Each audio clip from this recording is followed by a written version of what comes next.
მეწუთის წინ გაათავისუფლეს. NNDI კომპანია, რომელიც მხოლოდ საჯარო რეესტრში იძებნება საკონტაქტო ტელეფონი არ არსებობს, ფიქსირებულ მისამართზე შენობა დაკეტილია.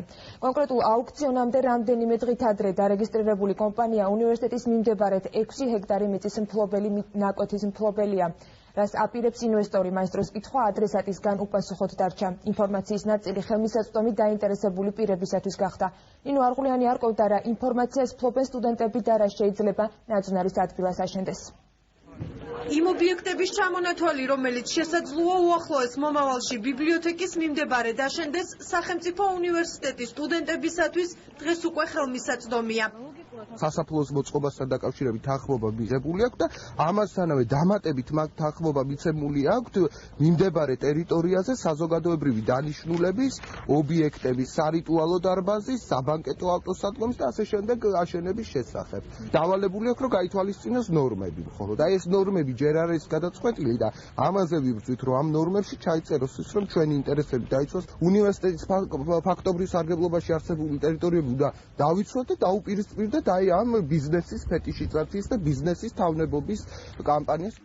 არჩევანი მრავალფეროვანია, რა იქნება პატრიარქის ინიციატივით გამწვანებულ ტერიტორიაზე ჯერ სადავოა.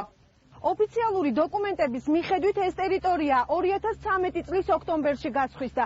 ეხლა უკვე დედაქალაქის მთავრობამ უნდა გადაწყვიტოს, რა დახვდება ბიბლიოთეკიდან გამოსულ სტუდენტებს. რიტუალების სასახლე, ქორწინების სახლის სასაფლაო თუ ტერიტორია ისეთივე, როგორიც დღეს არის. მოქმედი კანონის და სანებართვო პირობების გათვალისწინებით ტენდერში გამარჯვებულ კომპანიას სრული თავისუფლება აქვს. მერია პასუხისმგებლობას იხსნის და საკუთრების უფლებაზე მიანიშნებს. დედაქალაქის მთავრობაში ამბობენ, რომ თვითმმართველი ერთეულის კუთვნილი ტერიტორიის გასხვისება კანონის დაცვით მოხდა. მისი გასხვისება არ მომხდარა რაიმე პირობების შესაბამისად, მხოლოდ საპრივატიზებო საფასური არის გადახდილი. რაც შეეხება შემძენს, ის შეძლებს აღნიშნულ ტერიტორიაზე სანებართვო პირობების გათვალისწინებით ყველა იმ ნებადართული საქმიანობის განხორციელებას, რასაც ითვალისწინებს მოქმედი კანონმდებლობა. მიუხედავად იმისა, რომ ობიექტი გასხვისებულია, მშენებლობას ნებართვა მაინც სჭირდება. უნივერსიტეტის რექტორი კერძო კომპანიას, დედაქალაქის მთავრობას და საკრებულოს მათი ინტერესების გათვალისწინებისკენ მოუწოდებს. ეს ჩვენი ტერიტორია არ არის, მაგრამ ეს არის უნივერსიტეტის მიმდებარე ტერიტორია და წარმოგიდგენთ ახლა სტუდენტი ჩვენ ბიბლიოთეკაში, გარდა იმისა, რომ ბიბლიოთეკა ეს არის საგამოცდო ცენტრიც. მიდიოდეს სტუდენტი გამოცდაზე და უწევდეს უშუალოდ სასაფლაოზე გამო. ტერიტორიის ბედით დედაქალაქის საკრებულო უკვე დაინტერესდა.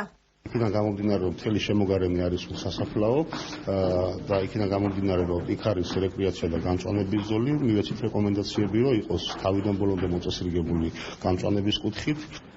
უნივერსიტეტის ადმინისტრაცია პასუხს მერიისგან კანონით განსაზღვრული 10 დღის ვადაში ელოდება. პასუხზეა დამოკიდებული გახდება თუ არა ეს ტერიტორია სტუდენტების პროტესტის მიზეზი. შესაძლო აქციებზე ისინი უკვე საუბრობენ.